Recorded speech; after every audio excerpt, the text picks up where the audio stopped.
And good evening, everyone. Thank you for joining me once again for our online Bhagavad-gita Satsang. I'm Hari-kirtana. Last week, we covered Gita verses 54 and 61 in chapter 2, Symptoms of Transcendental Knowledge.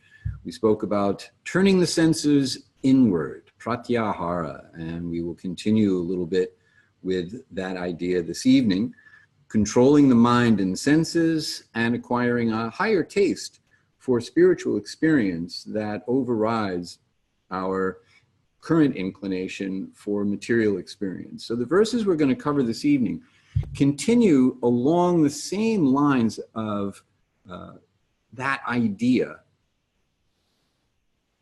and bring us into an area of specificity with regard to how we come to fall under the influence of illusion in the first place through meditation in material consciousness. So the Bhagavad-gita gives us a very clear description of what the problem is, how we have arrived at a place where sustainable happiness is really, really difficult. And I'm going to talk about how we reverse this sequence that brings us into the state of illusion in order to bring us out of that state of illusion and into a state of liberation from material consciousness, spiritual consciousness, a condition that actually does allow for sustainable happiness. So this will be Bhagavad-gita verses 62 through 68. But before we jump into this portion of the second chapter, we're going to jump ahead and look at a verse that appears in the 8th chapter of Bhagavad-gita. This is verse 6 of the 8th chapter. Whatever state of being one remembers at the end of one's life, that state of being is the state they will carry into the next life. For one is certain to obtain whatever state of being one's mind is absorbed in. So this is a pretty interesting proposition. It, of course, assumes karma and samsara. As we discussed earlier in the chapter, the first lesson imparted by Krishna to Arjuna and to us by extension is that we are not these temporary material bodies. We are eternal spiritual beings having a temporary material experience, and the nature of that experience is dictated by our karma, reactions to past actions that result in the birth we have now and will continue to result in future births as they have resulted in previous births. The consciousness that we cultivate in this life determines the consciousness we take into our next life, and that state of mind determines the kind of senses that develop around consciousness in order to facilitate the experience that corresponds to that state of mind. Thoughts are things in yoga philosophy, and this corresponds to a lot of work about how one is successful even materially in one's life. I read Napoleon Hill's book, Think and Grow Rich, when I was young. I'm not rich, so I guess I didn't really get it or do it. But one of the things I did take away is the idea that thoughts are things.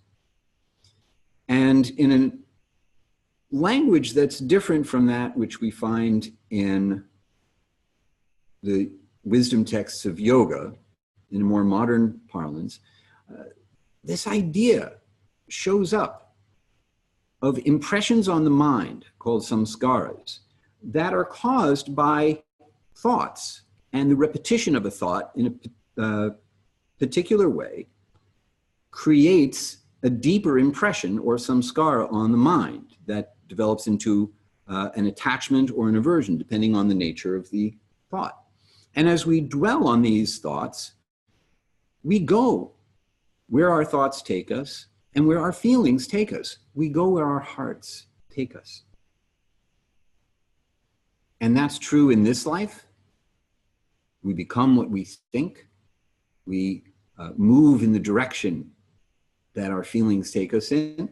And here in the Bhagavad-gita, we find that it applies as well to our future lives. Mantra is the recommended method in both the Yoga Sutras and in the Bhagavad-gita for clarifying the mind, bringing the mind to a state of clarity and focus. It's also recommended as the means to direct the heart. That is to say, we can be proactive about where we're going to direct our hearts, or we can be reactive. In the Bhagavad-gita, Krishna is recommending a proactive approach to directing the mind to a specific objective. And then the other thing a mantra does, it helps establish one's identity, one's sense of identity by repetition of a particular sound vibration. So if one wants a particular thing, or wants to attain a particular state of being, or establish themselves in a particular kind of identity, you chant a mantra. So for example, if I were to chant the mantra, ultimate driving machine, ultimate driving machine, ultimate driving machine, ultimate driving machine, then in my next life, I would take birth as a BMW. All right. Maybe I wouldn't take birth as a BMW. But that's the mantra I might meditate on if I wanted a BMW and I wanted to be identified as the kind of guy who drives a BMW.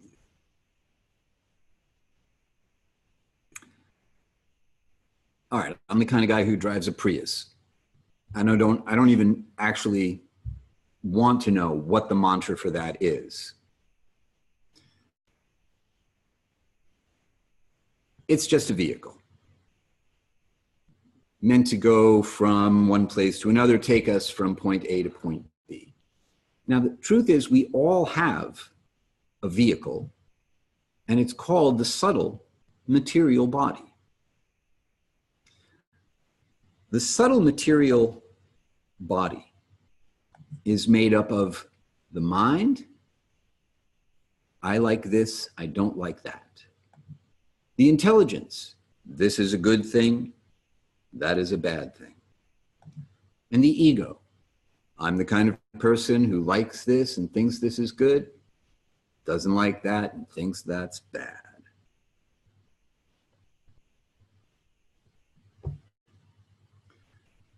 So, we have this vehicle, the subtle body. And that vehicle can take us wherever we want to go. If we want to go in the direction of a BMW, then we can think, ultimate driving machine, ultimate driving machine, ultimate driving machine. A material meditation, or a meditation in material consciousness with the idea that acquiring this material object will make me happy.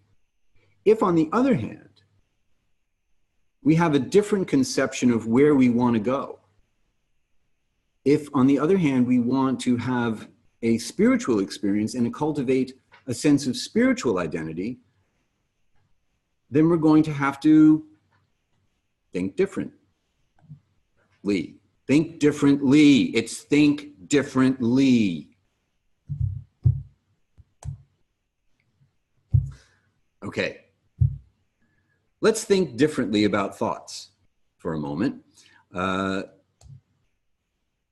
Madhava has offered up a comment. Therapists say that thoughts aren't facts, and we get into psychological trouble when we think that thoughts are facts. A fact is not necessarily, a thing is not necessarily a fact. So a thought can be a thing without being a fact. You can be thinking in error.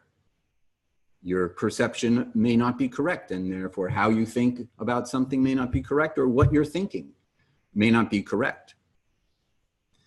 The principle is still there, though, that as we think, so shall we be. We will become what we think and will and do.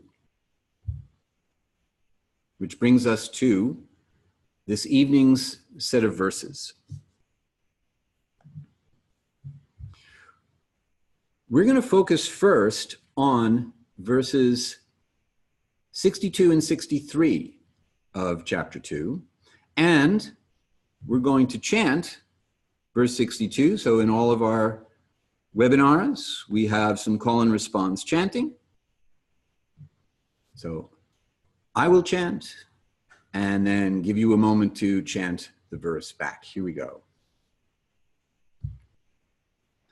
Jayato Vishayan Pungsha Sangasteshu Pajayate Sangat Sanjayate Kamaha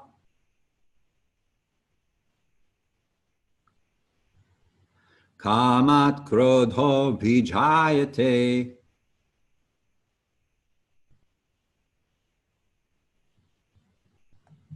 Translation: when one's thoughts dwell on objects that attract the senses, attachment to those objects develops.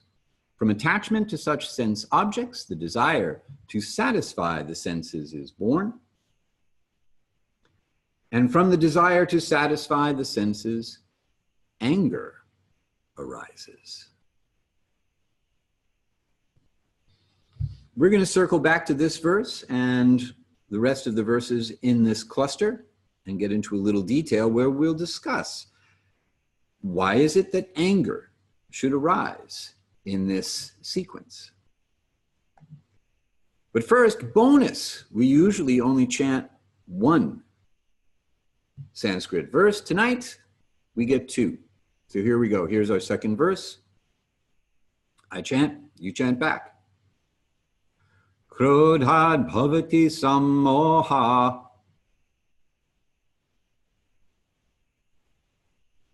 sammohat smriti vibhramaha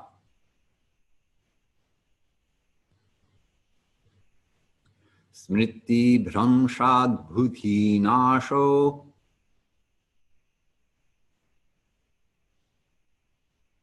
buddhi nashat pranashyati.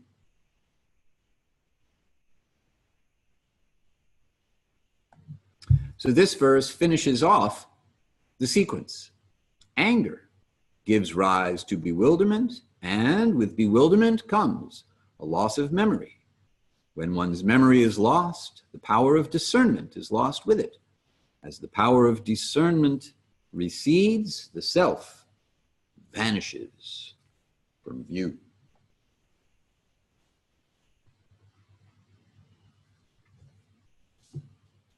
So,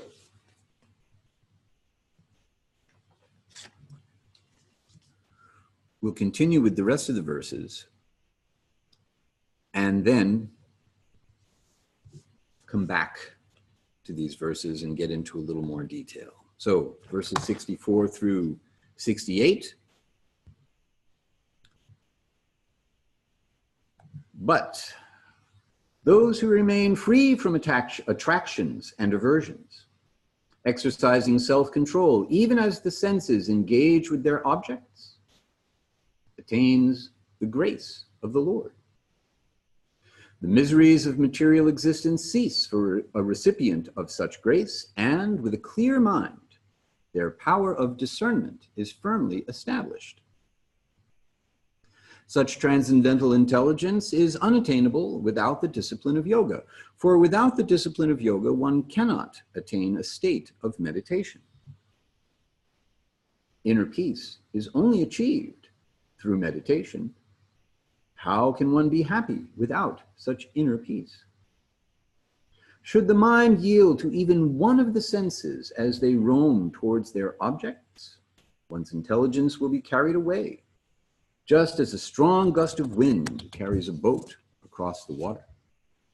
Therefore, O mighty armed one, Arjuna, wisdom is firmly established in those who withdraw their senses from the objects of the senses.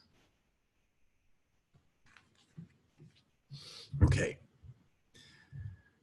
So we actually have two parts to this. Part one, the withdrawal of the senses from the objects of the senses, as we discussed last week, pratyahara, turning the senses inward, away from the sense objects, but that doesn't mean you're pointing your senses at nothing. You're pointing the senses at an alternative object of meditation, going from material consciousness to spiritual consciousness, meaning that you change your object of meditation from a material object to a spiritual object.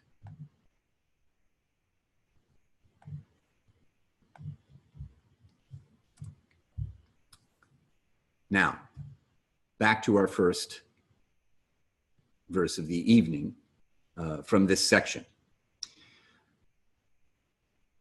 Our problem begins with a sense of entitlement.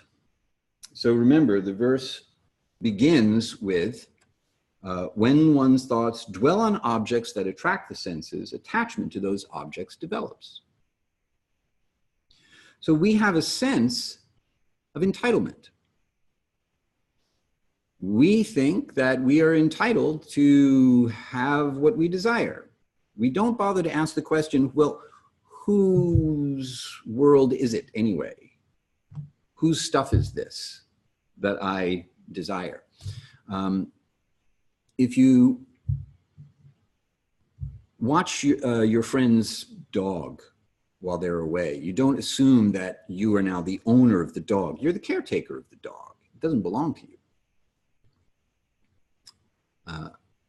And you now have the responsibility to take care of the dog for the dog's proper owner.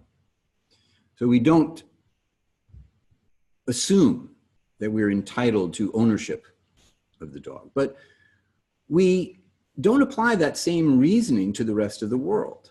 We think that sense objects will bring us happiness and that we are entitled to happiness. Therefore, we're entitled to the sense objects that will bring us that happiness, and we go about our business every day to try and acquire those sense objects. We develop an intense desire to have these things, thinking in terms of I, me, and mine. So, I am the center of the universe. It's all about me, and these things are mine. The world is mine to enjoy. The world is my oyster, that sort of thing.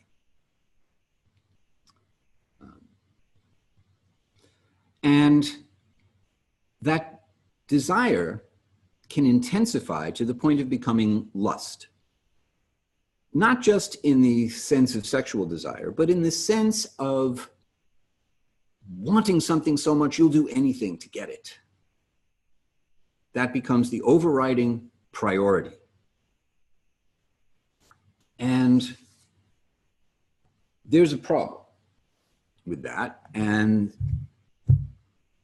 that problem is anger, or the fruition of frustration. Brings us back to the question of why is anger the natural next part of the sequence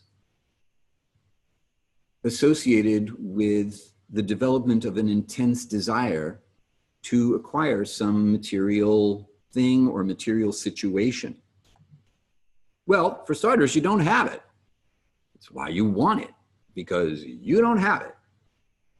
And the longer you don't have it, the more frustrated you will be, and the more frustrated you get the more that frustration blossoms into anger. And it becomes a natural state of being, or at least apparently a natural state of being. We walk around angry all the time, and we think, yeah, this is like my natural default condition. We get accustomed to it. Of course, maybe we do get it. A little bit of hard work, you can achieve your goals, and then you acquire the BMW or whatever it was you had your heart set on, and then it turns out it's actually not all it was cracked up to be. It doesn't make you happy in the way you thought it would make you happy, or hoped it would make you happy, or expected to make you happy. And now that you're not happy and you have the thing, you're even angrier because you thought you'd be happy once you had the thing. Perhaps it really is everything that you hoped it would be. And now you're happy. For now. Eventually, we lose those things, or in one way or another, we have to part with them. They break down, they leave, we leave. Time eventually takes everything away. So, our happiness is not sustainable, and anger returns. Because whatever it is we have that we thought would make us happy, we can't keep it.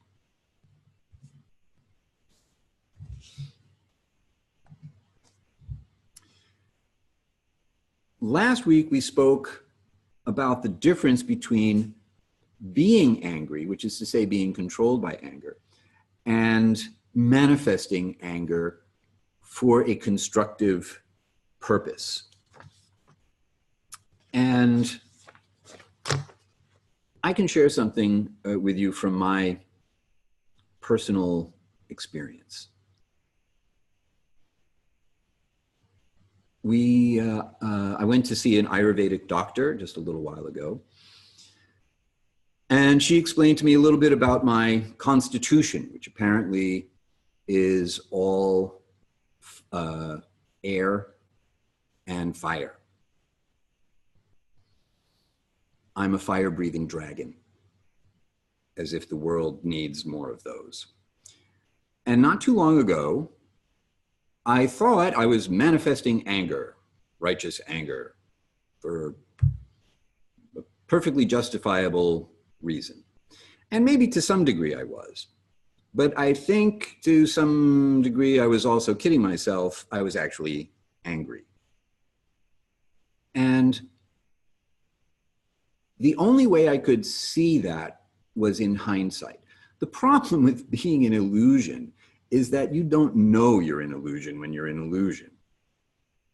Or at least when illusion takes over. One of the features of illusion is that you don't know. Anyway, when I looked back, I thought, was that helpful? This manifestation of anger, did it help anybody? Was it appropriate according to time, place, and circumstance? Did I use good judgment in manifesting this anger?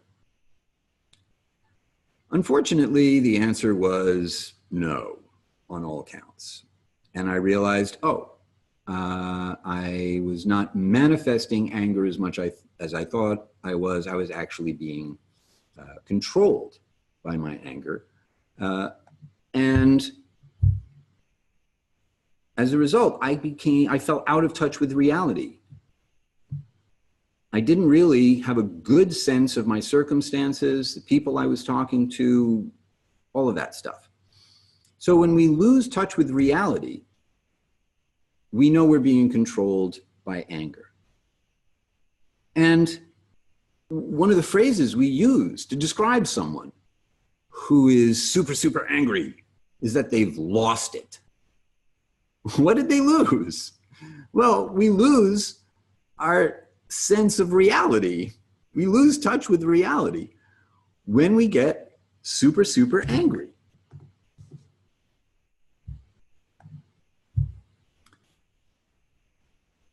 And we lose sight of our own self. We forget who we are. So this takes us into the end of verse 63. When anger arises, bewilderment follows. Bewilderment causes memory loss. You forget where you are, what you're doing, who else is around, what the consequences of your actions will be. And your sense of judgment, your discernment, your buddhi, your ability to discern, use reason, is compromised. And when that disappears, then in the big picture, we lose track of our sense of self. We identify with a set of desires and a set of aversions, and we forget who we are. A friend of mine posted something just a little while ago, just before we started our webinar, that relates to this idea. If you take away the story that you tell yourself about who you are based on your likes and dislikes, your desires, attractions, and your aversions, if you take that away, what's left? That's what we've forgotten. There's a pretty good chance that if you take that story away, the story of our ego, of our sense of identity based on likes, dislikes, and a sense of good and bad, you'll end up with a void. And the mistake that we can make in terms of yoga is thinking that that's all there is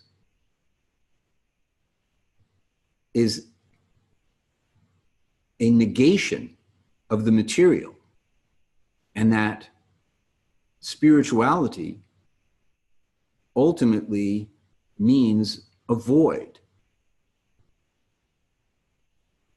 And who wants to go there? If our lives are sufficiently painful, then perhaps that seems better. Many of us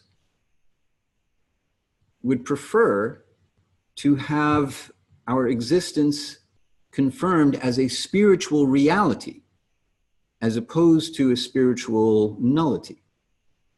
And the Bhagavad-gita is pointing us in the direction of that spiritual reality, which is to say, the process of waking up the spiritual senses in order to reawaken the memory of who we really are.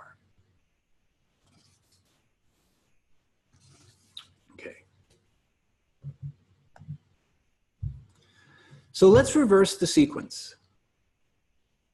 Let's take those same two verses and rewrite the script so that instead of meditation in material consciousness, what we're doing is engaging in meditation in spiritual consciousness. It goes like this. When one's thoughts dwell on objects that awaken the spiritual senses, attachment to those objects develops. From attachment to objects of spiritual awakening, the desire to satisfy the spiritual senses is born.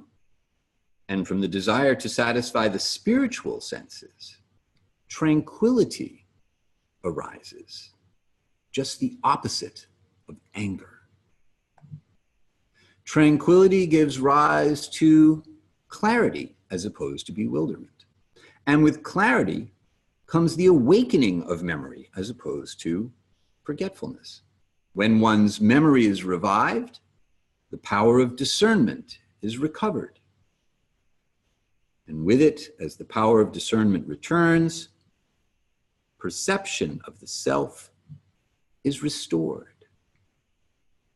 So this is a step-by-step reverse engineering of the process, the sequence that brought us into a condition of illusion. We can get out of the condition of illusion and remember who we actually are beyond the story of our material attachments and aversions by throwing the vehicle in reverse.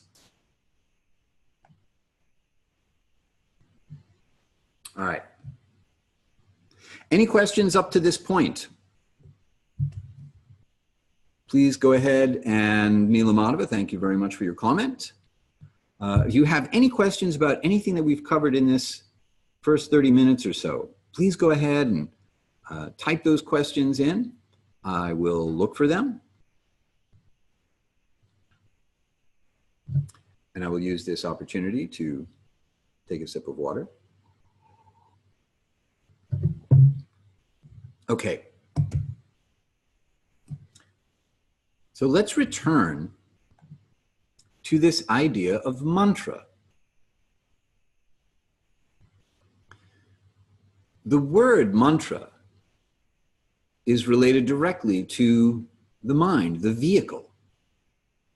Manas means mind, tra means to liberate or to protect, to give shelter to. So a mantra is a sound vibration that is meant to protect or to liberate the mind. Now, even corporate organizations that use mantras, like the ones we were playing with earlier, have a sense of this function. So this is a definition of, or this is a reason why you have a mantra from an article I saw in Entrepreneur magazine. Quote, mantras help organizations decide, communicate, and align everyone around who they want to be, as opposed to what they want to do. A mantra helps companies stay true to its original intentions every day. It reminds its employees of who they are at the core, beyond the product they sell or the services they offer. Companies often change course and pivot, but a mantra is like a torch that keeps everyone warm and close and lights the way forward in the dark. Avidya, often translated as ignorance, means the absence of light, the inability to see things as they are on account of darkness, being covered. So I think we can easily see how even this kind of corporate branding sense of mantra can easily be tinkered with in order to bring it back to a mantra's original spiritual intention. So mantras are recommended as a technology, a sonic technology to clarify the mind, to direct the heart, and establish identity.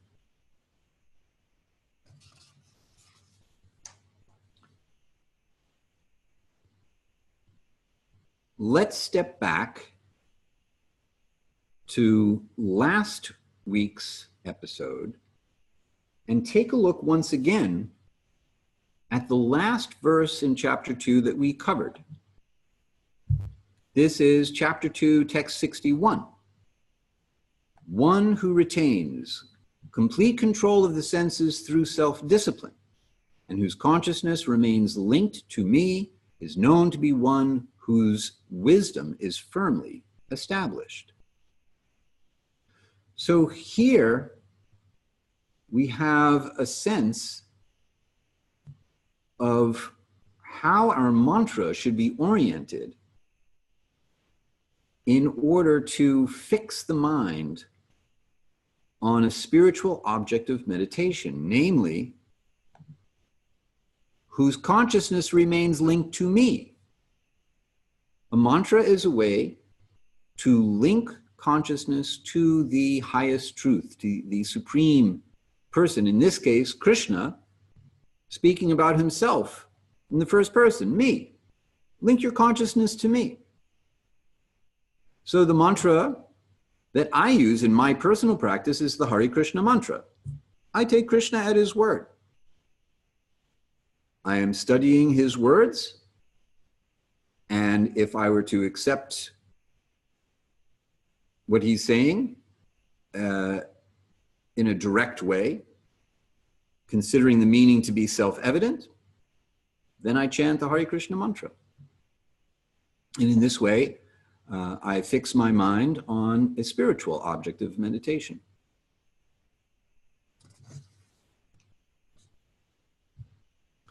All right. Here's a great opportunity for questions. Because we have covered the material in this section that I wanted to cover with you this evening, and we're running a little ahead on time. Usually I am trying to reel it in with running over just a few minutes past our allotted time. We have some extra time this evening for questions, so if you have any, please go ahead and type those in. Just reviewing what we've gone over this evening. The sequence of illusion, meditation in material consciousness, reversing that sequence in order to arrive at a state of being where we can experience sustainable peace, happiness, and wisdom, firmly rooted without being knocked off course. I'll say just a few things about the reverse engineering of this sequence. You can set a little bit of time aside every day, preferably early in the morning, to focus your thoughts on an object of meditation, a spiritual object of meditation. By doing it early in the morning, that kind of sets the tone for the whole rest of your day. It spiritualizes the experience of your day. And it is the first sense, that is to say, the sense of sound. The material world, according to yoga philosophy, is created in a sequence that begins with sound, which gives rise to the element of space, which gives rise to the sense of hearing,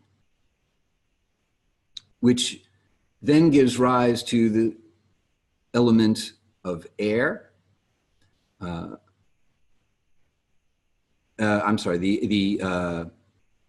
sense of touch, which gives rise to the element of air, and the sensation of touch, which gives rise in turn to sight and the element of fire, and thus the experience of vision, which in turn gives rise to the sense of taste, which is transmitted through the element of water, and then the sensation of taste arises, and then finally the sense of smell, which gives rise to the element of the earth, through which aroma is experienced, along with all of the others, along with all of the other sensations. We begin with sound. And if we focus on transcendental sound, that will transcendentalize our consciousness and begin that process of reverse engineering the process of material creation, or to put it another way, the process of material identification, and reestablish ourselves in our sense of spiritual identity. Okay, Jill asks, can you offer other mantras to help people who are suffering from things such as anxiety or depression, to help them connect with their true nature, sattvic, despite their current condition? There are varieties of mantras for varieties of specific purposes. I generally tend to recommend, based on my own personal experience, the Hari-Krishna mantra, in that, in my experience, that has gotten me through any bouts of anxiety or depression I've ever experienced. And because it is a mantra that is recommended in the Upanishads, that conforms pretty much directly to what Krishna has recommended in the Bhagavad-gita, that includes both the feminine and masculine aspects of the one absolute truth, and is directed to the ultimate source of spiritual bliss, then in all circumstances, whether in anxiety or depression or any other state, I find that's the mantra that I always end up recommending. There may be other sources of information about mantras that are specific to particular conditions, and I don't know about those off the top of my head. You could just as easily do some research on that as I. If you have a problem, whatever that problem is, it has a root cause. And if you get to the root cause of whatever the problem is, then you'll solve the problem. This is actually one of the things that the Ayurvedic doctor that I saw spoke of as well, that in Western medicine, we have very good tools for analyzing what the problem is. However, then we treat the problem, not the source of the problem. We deal with the effect rather than looking beyond the superficial elements of the effect to a deeper cause. So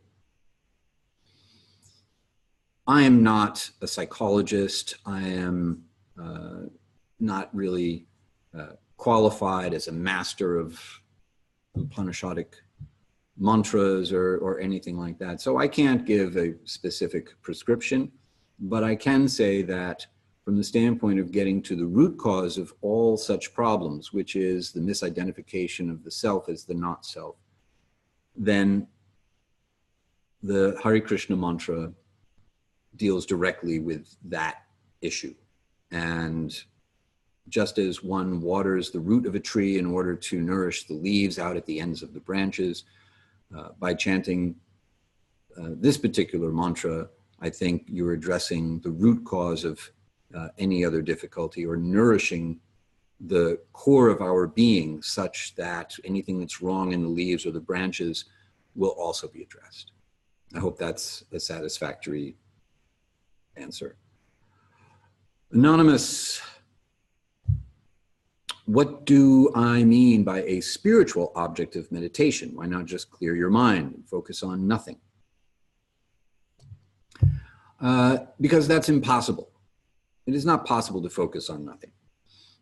Just as it is impossible to become free from desire. You have to qualify what kind of desire you're talking about.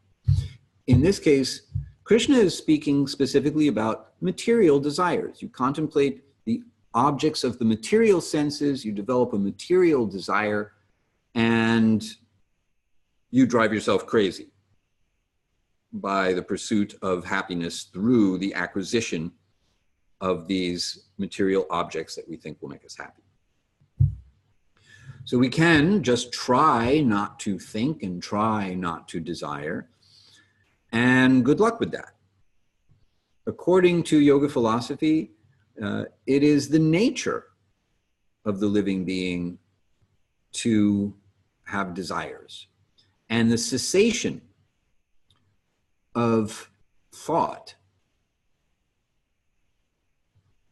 the idea of cessation of thought can be a little misleading. The mind will calm down, but to do so, to try and do so purely by negation of thought is extremely difficult and practically impossible. And it takes you to a place of negation, of nothing. We often think that the material world is the world of name and form, and therefore the spiritual world is the world of nameless and formlessness. Until we qualify the world as material, in which case the opposite of the material world is a spiritual world. The opposite of a material name is a spiritual name. The opposite of a material form is a spiritual form. And by focusing on a spiritual form or a spiritual sound, which is how we get to spiritual form, then we can take these same senses that are currently engaged in the pursuit of material objects and purify them so that they are capable of perceiving spiritual objects. So we begin with name, mantra, names of the Supreme Being. From name, when there is sufficient purification, we see by hearing. And what we see is spiritual form rather than material form. So name, form. Once we see the form, then the qualities, the spiritual qualities of the spiritual object of meditation become manifest to our awakened spiritual senses. And then relationship expressed in activities. Happiness is expressed through playing, through doing things that generate happiness. It's called fun. And ultimately, that's what we want to do. Happiness comes from engaging in pastimes, activities, having fun. And that is possible on a spiritual level. So the reason we don't just try to stop the mind is because A, it's almost impossible, and B, it's incomplete.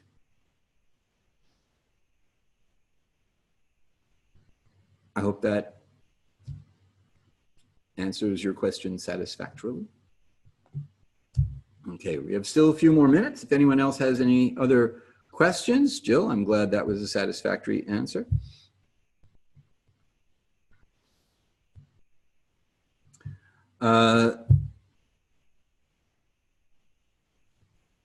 How the Maha Mantra, you were talking, I assume, about the Hari-Krishna mantra when you are referring to the Maha Mantra, is the root mantra of all other mantras. Can you, Krishna says this more or less in the Gita because the benefits that the demigods offer are ultimately coming from Krishna. So we'll be talking about that in later chapters.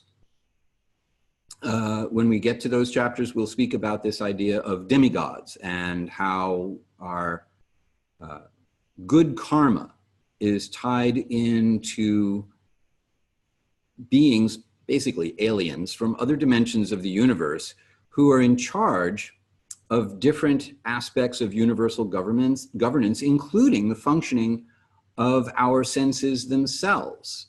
So earlier we spoke about the Vedas and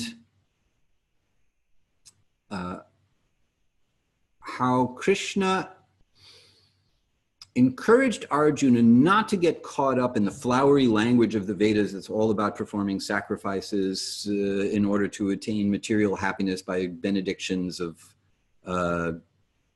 demigods who are in charge of dispensing with such benedictions. Because that diverts one from the ultimate goal that Krishna is pointing Arjuna to. Now, I should mention that the Hari-Krishna mantra does not appear anywhere in the Bhagavad-gita. And while Krishna will speak about chanting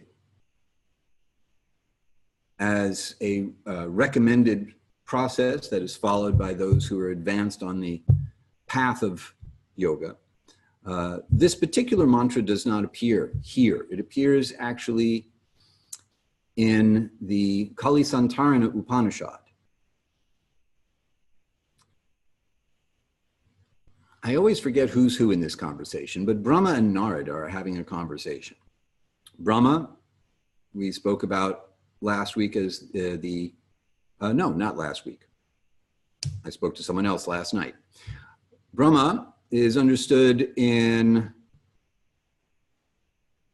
yoga philosophy as the first created person in the universe. He is having a conversation with Narada, a sage who can travel anywhere in outer space. Pretty cool. Narada, I believe, is the one who asks Brahma, what should one do in Kali Yuga? The iron age of quarrel and hypocrisy. What is the recommended spiritual practice? Now, this iron age of quarrel and hypocrisy just happens to be the season of time that we're currently experiencing. And Brahma replies, in this particular season of time, mantra meditation is the way to go. Narada says, is there any particular mantra that is most effective for pushing back against the unfortunate effects of this season of time? And Brahma replies, yes. Hari-kirtana, Krishna Krishna, Hari Hari, Hari Rama, Rama Rama, Hari Hari is the mantra. In the original text, I believe it's reversed. The Hari Rama part comes first. And the mantra had its orders switched up sometime thereafter. So you can hear it chanted both ways, Hari Rama first, Hari Krishna first.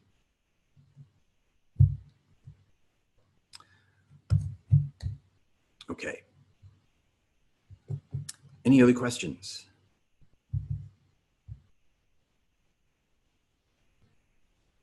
All right. If you have other questions, then write to me, hari@harikirtan.com. I will be very, very happy to field your questions and correspond with you after the fact. It's always a great joy for me, actually, to receive correspondence from you. Next week, we conclude Chapter 2, the Yoga of Analysis. We'll talk about the difference of night and day, the practice of contentment, so once again, making a connection to the Yoga Sutras, and we'll review the entire chapter, basically summarize everything that we've spoken about over the last several weeks in Chapter 2. Again, this is one of the two really long chapters in the Bhagavad-gita, the other being the 18th chapter, which summarizes the entirety of the Gita. So we'll cover verses 69 through 72. As always, it is a great pleasure for me to spend this time with you. I'm very grateful that you have chosen to spend this time with me. All right. I hope you all have a wonderful, wonderful rest of your evening, and I look forward to seeing you again soon.